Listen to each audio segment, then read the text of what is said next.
এতিম সম্পর্কে একটা হাদিসের ঘটনা শুনাই, শোনাবো? কষ্ট হবে আপনাদের? আল্লাহর নবী মসজিদের নববীর বারান্দায় বসে আছেন। ইন দি মিন টাইমে একজন এতিম সাহাবী এসে রাসূলুল্লাহর সামনে দাঁড়িয়ে সালাম দিয়েছেন, আসসালামু আলাইকা ইয়া নবী আল্লাহ। আল্লাহর রাসূল সালামের উত্তর নিলেন, এরপরে বললেন এখানে বসো। সাহাবী এবার ওখানে বসলেন। বয়স মাত্র 24 বছর। কত বছর? 24 বছর। উয়ুনুল হিকায়াতে আসছে। আল্লাহর হাবিব বলল, কি বলতে চাও বলো। এবার ওই যুবক নিজের হাত দিয়া চোখ ডলতেছে, তার মানে তার ভিতরে কিছু কষ্ট আছে। রাসূলুল্লাহ বুঝতে পারলেন তার ভিতরটা ফেটে যাইতেছে। আল্লাহর হাবিব প্রশ্ন করল, মা ইউবকিকা ইয়া শাবাব, কি হয়েছে, কেন কাঁদো? যুবক বলতে আছে, ইয়া নবী আল্লাহ, আমার আব্বা আপনার সাথে যুদ্ধের ময়দানে গিয়ে শহীদ হয়ে গেছে। আল্লাহু আকবার। সংসারের আমি একা, পুরা সংসারের দায়িত্ব আমাকে পালন করতে হয়। ছোট ছোট কয়েকটা ভাই বোন আছে, এদেরকে আমার দেখা লাগে, যেহেতু আমার আব্বা নাই। ওগো আল্লাহর হাবিব, ও রাহমাতুল লিল আলামিন, আমার বোনগুলো আস্তে আস্তে বড় হইতেছে। বোন যেহেতু বড় হইতেছে, আমার বাড়িটা এখন একটু সেপারেট করা দরকার। আমি চাচ্ছি আমার পুরা বাড়িটাকে বাউন্ডারি করব। বাউন্ডারি বুঝেন? এটা বাউন্ডারি করতে চাই। কিন্তু যখন আমি বাউন্ডারি করতে গেলাম, সীমানার ভিতরে পাশের জমিওয়ালার একটা গাছ দাঁড়িয়ে আছে। কথা কি বুঝতেছেন? এখন যদি আমি বাউন্ডারি করতে যাই, তাহলে ওই সীমানার গাছটাকে কাটা লাগে। আল্লাহর রাসূল বললেন, কেটে ফেলো। বলে, হুজুর গাছ তো আমার না। কার গাছ? বলে, পাশের জমিওয়ালার গাছ। তার নাম কি? বলে, আবু লুবাবা। ওগো আল্লাহর নবী, তারে আমি অনেক ভাবে বুঝাইছি, গাছটা কাইটা নিয়ে যাও, তা না হলে আমি কেটে ফেলি, তোমাকে আমি গাছের মূল্য দিয়ে দিব, গাছের মূল্যর চেয়ে আরো বেশি দিব, তাও তুমি গাছটা কেটে নিয়ে যাও। কিন্তু লুবাবার দিলটা এত শক্ত, লুবাবা বলতে আছে, আমি কোনোভাবেই গাছ কেটে নিব না, তুমি বাউন্ডারিও করতে পারবা না। আল্লাহর রাসূল বলল, এমন কোন সাহাবী আছে যে ওই গাছটা ক্রয় করে এতিমের মুখে হাসি ফুটাবে? ওই গাছটা কিনে যে এতিমের মুখে হাসি ফুটাবে, আমি রাসূল জিম্মাদার হইলাম, জান্নাতে তার জন্য একটা বিশাল বড় বাগান উপহার দেওয়া হবে। তখন তো সাহাবায়ে কেরামদের ভিতরে ঈমান ছিল, খুব মজবুত ঈমান। তারা তো ফেরেশতাদেরকে দেখতো অনেক সময়। ওই সময় তো জিবরাইল কোরআন নিয়ে আসতো, ওহী নিয়ে আসতো, রাসূলকে চোখ দিয়ে দেখতো। তাদের ঈমান আর আমাদের ঈমান কি এক হতে পারে? তাদের ঈমান শক্ত ঈমান। এটা বলার পরে সাহাবায়ে কেরাম টেনশনে পড়ে গেল, এতিমের মুখে কে হাসি ফুটাবে? কারো সামর্থ্য নাই। যে প্রস্তাব দেয়, তোমার গাছটা আমার কাছে বিক্রি করো, গাছের মালিক বলে, না, বিক্রি করা যাবে না। ডাবল মূল্য দিব বলে, তাও হবে না। 3 গুণ দাম দিব বলে, তাও হবে না। গাছ বিক্রি করব না, কেটেও নিব না। আল্লাহর নবী ওই ব্যক্তিকে ডাকলেন, বুঝাইলেন, তোমার গাছটা কেটে নিয়ে যাও, মূল্য দেওয়া হবে। ওই ব্যক্তি বলল, যদি আপনি আমাকে আদেশ করেন তো আমি কাটতে বাধ্য, আর যদি আপনি বলেন না, তুমি কাটতেও পারো, না কাটতে পারো, যেহেতু তোমার মাল, তাহলে ইয়া নবী আল্লাহ, আমি কাটবো না, আমার মাল আমি এখানেই রেখে দিব। আল্লাহর রাসূল বলল, যেহেতু তোমার মাল, তোমার হক, এখানে আমি তোমার উপরে চাপ দিতে পারি, তোমার ইচ্ছা, তোমাকে একটা অফার দিলাম। হযরত বেলাল হাবশী চোখের পানি ছেড়ে বলতে আছে, আল্লাহ এমন গরিব বানাইছে, যদি আমার সামর্থ্য থাকতো আমি এই গাছটা ক্রয় করে জান্নাতে একটা ফলের বাগানের মালিক হয়ে যেতাম। কিন্তু আমি তো গরিব, জনমের গরিব। বেলাল হাবশী রাদিয়াল্লাহু তাআলা আনহু রাত্রিবেলা রাস্তা দিয়ে হাঁটতেছে। হাঁটার সময় কানে আওয়াজ পাইতেছে পিছন থেকে কে যেন ঘোড়া হাঁকায় আসতেছে, ঘোড়ার পায়ের আওয়াজ। পিছনে তাকায় দেখলো একজন অপরিচিত ব্যক্তি ঘোড়ার পিঠে আসতেছে। একেবারে কাছাকাছি যখন আসলো, বেলাল হাবশী একটু ভয় পেয়ে গেল, না জানি বহিরাগত কোনো শূন্য এসে আক্রমণ করবে। তাকায় দেখলো ঘোড়ার পিঠে যিনি বসা উনি হলো মদিনার একজন শ্রেষ্ঠ ব্যবসায়ী, নাম হলো দাহদা রাদিয়াল্লাহু তাআলা আনহু। আল্লাহু আকবার। দাহদা বলতে আছে, কি ব্যাপার তোমরা এখানে কির গল্প করো? তোমাদের মনে কি এমন কষ্ট যে দুইজনে দাঁড়ায় দাঁড়ায় চিপায় এখানে চিপার ভিতরে গল্প করতেছো? এ কথা বলার পরে দাহদা রাদিয়াল্লাহু তাআলা আনহুকে হযরত বেলাল বলেন যে নবী করিম সাল্লাল্লাহু আলাইহি ওয়াসাল্লাম বলেছেন, লুবাবার গাছটা যে কিনতে পারবে, রাসূল জিম্মাদার হয়েছে, তার জন্য জান্নাতে একটা স্পেশাল বাগান দেওয়া হবে। সেই বাগানের ঘেরান সে দুনিয়াতে থেকেই নিজের নাকে ভোগ করতে পারবে। আল্লাহু আকবার বলেন।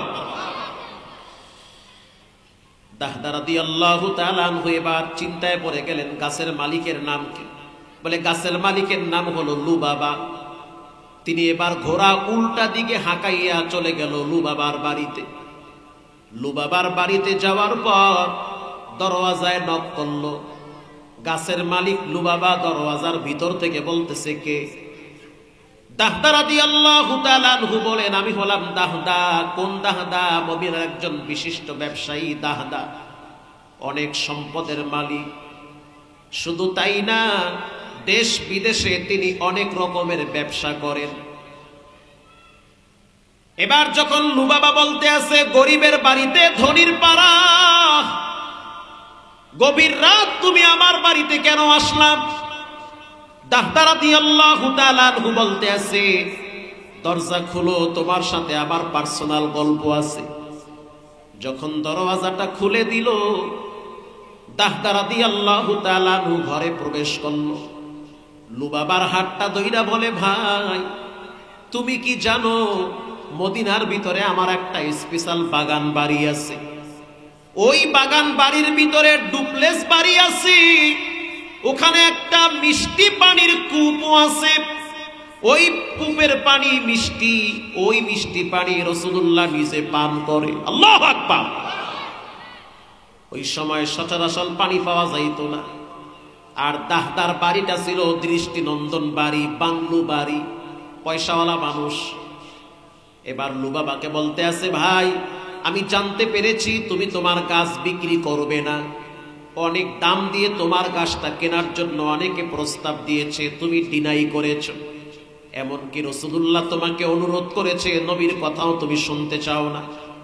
এবার আমি তোমাকে প্রস্তাব দিলাম, তোমার একটা গাছ যদি কেটে ফেলো অথবা আমাকে দিয়া দাও, সীমানাটা যদি আমি সোজা করতে পারি, আমার ওই পুরা বাংলো বাগান বাড়িটা তোমার জন্য অক্ষ করে দিব। আরো জোরে সুবহানাল্লাহ। এটা বলার সাথে সাথে লুবাবা মনে হয় আকাশ ভাঙ্গা মাথায় পড়ছে, কয় কি এক গাছের বিনিময়ে তুমি এত বড় বাগান বাড়ি আমারে দিবা? ভেবে চিনতে বলো। বলে, হ্যাঁ আমি ভেবে চিনতে বলেছি, কারণ আমি জানি আমার বাবায় কবরে চলে গেছে মাত্র 3টা কাপড় নিয়া, আমার মা কবরে গেছে মাত্র 5টা কাপড় নিয়া। আমার সিরিয়াল চলে আসতেছে, কোন দোকানে না জানি আমার জন্য কাপড় রেডি হয়ে গেছে, কোন মসজিদের পালকিটা আমার জন্য হাজির। এমন একটা দিন আসবে দাহদাকে কয়েকজনে ধরে কবরে শোয়ায় রাখবে। দুনিয়া ক্ষণস্থায়ী জায়গা। আমার এই বাগানটা আমায় বাবায় ভোগ করত, এখন আমি ভোগ করি, হয়তো এরপরে আমার ছেলে মেয়েরা ভোগ করবে। দুনিয়ার সম্পদ দুনিয়ায় থেকে যায়, সম্পদ রেখে মানুষ খালি হাতে কবরে যায়। ও লুবাবা, তোমাকে আমি প্রস্তাব দিলাম, আমার পুরা বাংলো বাড়িটা তোমার নামে লিখে দিব, একটা গাছ তুমি আমাকে দাও। আমি দুনিয়ার বাগান বাড়ি চাই না, নবীর মুখে শুনছি জান্নাতে নাকি আমার জন্য একটা স্পেশাল বাগান বাড়ি করা হবে। এটা বলার পরে লুবাবা বলতে আছে, সাক্ষী নাই তো, তুমি যদি সকালে আবার কথা ঘুরাইয়া ফেলো। কিছু মানুষ আছে না, রাইতে কয় একটা, সকালে কয় আর একটা। সকালে যদি কথা ঘুরাও। দাহদা বলতে আছে, সাক্ষী লাগবে না, তোমার আমার মাঝখানে সাক্ষী হলো স্বয়ং আল্লাহ। আল্লাহু আকবার। রবকে সাক্ষী বানাইছি, মাঝখানে আর তৃতীয় পক্ষ লাগবে না। আল্লাহকে সাক্ষী বানাইয়া আমার বাগান বাড়ি তোমারে দিয়ে দিছি, লিখিত লাগবে না, দিয়ে দিছি, আর নিয়ে নাও, কেউ দাঁড়াইবে না। আর তোমার ওই গাছটা তুমি আমাকে দিয়ে দাও। বলার সাথে সাথে লুবাবা রাজি হয়ে গেছে। সম্পদের লোভ নাই কার ভিতরে বলে? সবার ভিতরে কম বেশি আছে না নাই? লুবাবা যখন রাজি হয়ে গেল, দাহদা রাদিয়াল্লাহু তাআলা আনহু প্রচন্ড শীতের ভিতরে, তখন শীত ছিল, ঠান্ডা ছিল, কুয়াশায় কিচ্ছু দেখা যায় না। দাহদা রাদিয়াল্লাহু তাআলা আনহু তিনিও যুবক মানুষ, ঈমান এত মজবুত, দুনিয়া বিমুখ একজন সাহাবী, অনেক সম্পদের মালিক, কিন্তু আল্লাহ দুনিয়াটা তার পায়ে ফেলাইয়া দিছে। তিনি এবার চলে গেল নবুয়তের দরওয়াজায়, আল্লাহর হাবিবের দরওয়াজার সামনে দাঁড়াইছে। ফজরের নামাজের আগ মুহূর্তে রাসূলুল্লাহ কেবলমাত্র দরজা খুলে বের হয়েছে। তাকায়া দেখলো লুবাবা দাহদা সামনে দাঁড়িয়ে আছে। আল্লাহর হাবিব মুস্কি হাসি দিয়া বলতে আছে, দাহদা, একটু আগে জিবরাইল তোমার সম্পর্কে আমার কাছে সব ঘটনা জানিয়ে দিয়েছে। আল্লাহ পাক তোমার উপরে খুশি হয়ে গেছে। যেই জান্নাতটা তোমার জন্য স্পেশাল রাখা হয়েছে, যেই বাগান বাড়ি তোমার জন্য রাখা হয়েছে, ওই বাগানের ভিতরে তোমার জন্য 4টা পানির নহর থাকবে। তুমি একটা পানির নহর দিছো, আর তোমার রব তোমার জন্য 4টা পানির নহর রাখছে। মিম্মা ইন গায়রি আসিন ওয়া আনহারুম মিন লাবানিল লাম ইয়াতাগায়্যার তাআমুহু ওয়া আনহারুম মিন খামরিল লাযযাতিল লিশারিবিন। 1 নম্বরে পানির নহর, মিষ্টি পানির নহর। 2 নম্বরে দুধের নহর। 3 নম্বরে মধুর নহর। 4 নম্বরে শরাবের নহর। তুমি মাত্র একটা কূপ বাগান বাড়ি সহ আল্লাহর রাস্তায় দান করলা, আর তোমার রব তোমার জন্য 4টা পানির নহর জান্নাতুল ফেরদাউসে সাজায়া রাখছে।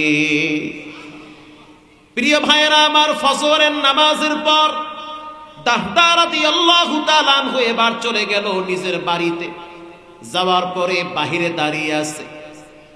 সে বুঝতে পারতেছে তার বিবি ঘরের ভিতরে কোরআন তেলাওয়াত করে, স্ত্রী বসে বসে কোরআন পড়তেছে। যেই সূরাটা তেলাওয়াত করতেছে, ওই সূরাটার নাম ছিল সূরা তাকাসুর। আল্লাহকুমুত তাকাসুর হাত্তা যুরতুমুল মাকাবির। আল্লাহ বলেন, প্রাচুর্য মানুষকে শেষ করে দেয়, মানুষের লোভ লালসা দিন দিন বেড়ে যায়। হাত্তা যুরতুমুল মাকাবির, মানুষের হাই মিটা হবে কবরের মাটির দ্বারা। একটা বাড়ি হওয়ার পরে আরেকটা বাড়ি লাগবে, একটা ফ্ল্যাট কেনার পরে আরেকটা ফ্ল্যাট লাগবে, একটা ইন্ডাস্ট্রিজের মালিক হওয়ার পরে আরেকটা ইন্ডাস্ট্রিজের মালিক হওয়া লাগবে। দুনিয়ার পিছনে দৌড়ায়, আর আজরাইল তার পিছনে ছুটে আসে। হঠাৎ এক সময় সে মারা যায়, তার দিলের আকাঙ্ক্ষা মিটানো হয় কবরের মাটির দ্বারা। ঠিক না ব্যাঠিক? তার দিলের আশা মিটানো হয়, বলেন কিসের দ্বারা? কবরের মাটির দ্বারা। এই সূরা যখন তেলাওয়াত করতেছে, ইন দি মিন টাইমে হযরত দাহদা সালাম দিয়েছে, আসসালামু আলাইকুম। সালামের উত্তর ভিতর থেকে তার বিবি যখন দিল, কোরআন শরীফটা বন্ধ করে বাচ্চাদেরকে নিয়ে একেবারে গেটের কাছে গেছে, গিয়া বলতে আছে, আহলান সাহালান মারহাবান তাইয়্যিবা, আপনাকে স্বাগতম। আপনি ব্যবসায়িক কাজ কমপ্লিট করে ঘরে আসছেন, আপনার মালামালগুলো আমি হেফাজত করে রাখছি। স্বামীর মাল স্ত্রীর জন্য হেফাজত করা জরুরি।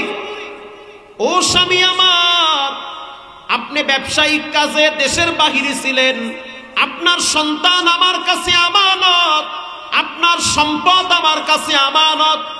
আমার সতীত্ব আমার কাছে আমানত, এই সবগুলো আমি আমানতদারি হয়েছি, আপনি পরিপূর্ণ আমাকে আমানতদারি পাবেন, আমি খেয়ানত করি নাই। আপনাকে মারহাবা, আপনি তাড়াতাড়ি ঘরে আসেন, বাচ্চাগুলার চেহারা দেখেন। আল্লাহু আকবার। দাহদা রাদিয়াল্লাহু তাআলা আনহু বলেন, বিবি আমার, আমি ঘরে ঢুকার জন্য আসি নাই, তাড়াতাড়ি গাট্টি বস্তা গোল করো, যত রকমের প্রয়োজনীয় সামান আছে সবগুলো একটা ব্যাগের ভিতরে নাও। এই বাড়ি আমি বিক্রি করে দিয়েছি, এই বাড়ি আমি ওয়াকফ করে দিয়েছি। স্ত্রী আশ্চর্য হয়ে গেল, এত সুন্দর বাড়ি, ডুপ্লেস বাড়ি, বাগান বাড়ি, এক এক রং বিরঙ্গের ফুল, এক এক রং বিরঙ্গের ফল, ভিতরে আবার মিষ্টি পানির কূপ আছে। ডুপ্লেস বাড়ি, দোতলায় বসে থাকলে মৃদু বাতাস শরীরে উপভোগ করা যায়। আর সেই বাড়ি আপনি কার কাছে বিক্রি করেছেন? দাহদা রাদিয়াল্লাহু তাআলা আনহু বলে, বিবি আমার, তুমি আমাকে সহযোগিতা করবে আমি আশা করি। আল্লাহু আকবার। এই বাড়ি আমি আল্লাহর কাছে বিক্রি করছি, আর এর বিনিময়ে আমি জান্নাতে একটা বাগান বাড়ির মালিক হয়েছি। স্ত্রী বলতে আছে, স্বামী আবার এটার দলিল কি, প্রমাণ কি, সাক্ষী কি?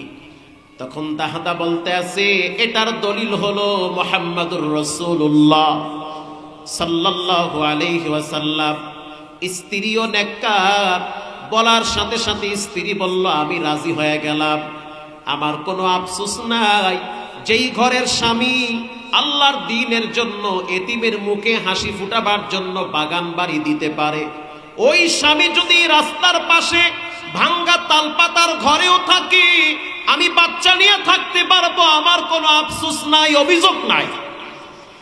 ভাইয়েরা আমার, আল্লাহ রাব্বুল আলামিন তাদের এই ত্যাগ কোরবানিকে এমন ভাবে কবুল করেছেন যে দাহদা রাদিয়াল্লাহু তাআলা আনহু মৃত্যুর আগে আগে সেই নিজের বাগান নিজের চোখে দেখে মৃত্যুবরণ করেছে।